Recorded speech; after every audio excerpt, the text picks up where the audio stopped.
नमस्कार दोस्तों, आपका हमारे चैनल में स्वागत है। ये इतना सन्नाटा क्यों है भाई? 45 साल पहले रिलीज हुई फिल्म शोले का यह मशहूर डायलॉग आज भी लोगों को याद है। फिल्म में इसे रहीम चाचा यानी कि ए.के. हंगल ने बोला था। यही डायलॉग उनकी पहचान बन गया। हंगल साहब का पूरा नाम अवतार किशन हंगल था। वो एक स्वतंत्रता सेनानी थे और बाद में अभिनेता बन गए। करीब 225 फिल्मों में उन्होंने यादगार किरदार निभाए हैं, लेकिन अपने अंतिम दिनों में उनके पास इलाज कराने तक के पैसे नहीं बचे थे। कम ही लोग जानते हैं कि देश के पहले प्रधानमंत्री पंडित जवाहरलाल नेहरू हंगल साहब के रिश्तेदार थे। 26 अगस्त को उनकी पुण्यतिथि है। हंगल साहब का जन्म एक कश्मीरी पंडित परिवार में हुआ था। उनका बचपन पाकिस्तान के पेशावर में बीता। यही वो थिएटर किया करते थे। साल 1929 से लेकर 1947 तक हंगल साहब आज़ादी की लड़ाई लड़े। वो बलराज साहनी और कैफी आजमी के साथ थिएटर किया करते थे। मार्क्सवादी होने की वजह से वो कराची की जेल में 2 साल तक कैद रहे। 1949 में जेल से छूटने के बाद हंगल अपने परिवार के साथ मुंबई आ गए। ए.के. हंगल ने अपना फिल्मी करियर 52 साल की उम्र में शुरू किया। 1966 में रिलीज हुई फिल्म तीसरी कसम उनकी पहली फिल्म थी।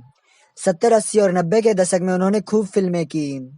हंगल साहब इतना शानदार अभिनय किया करते थे कि हर फिल्म, हर किरदार में फिट हो जाते थे।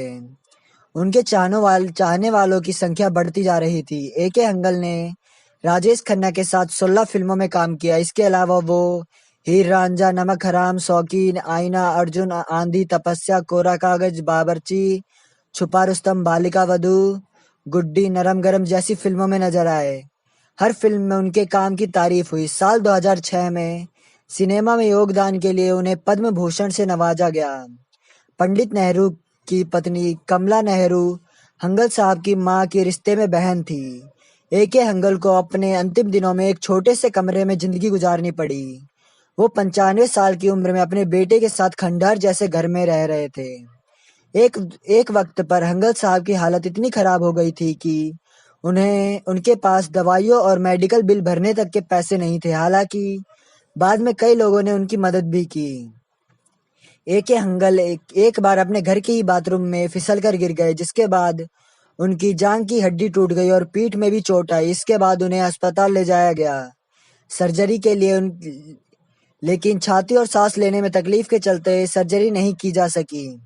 हालत और बदतर होते चली गई और फिर हंगल साहब को लाइफ सपोर्ट सिस्टम पर रख दिया गया। धीरे धीरे उनके फेफड़ों ने भी काम करना बंद कर दिया और फिर एक दिन वो इस दुनिया से चल बसे।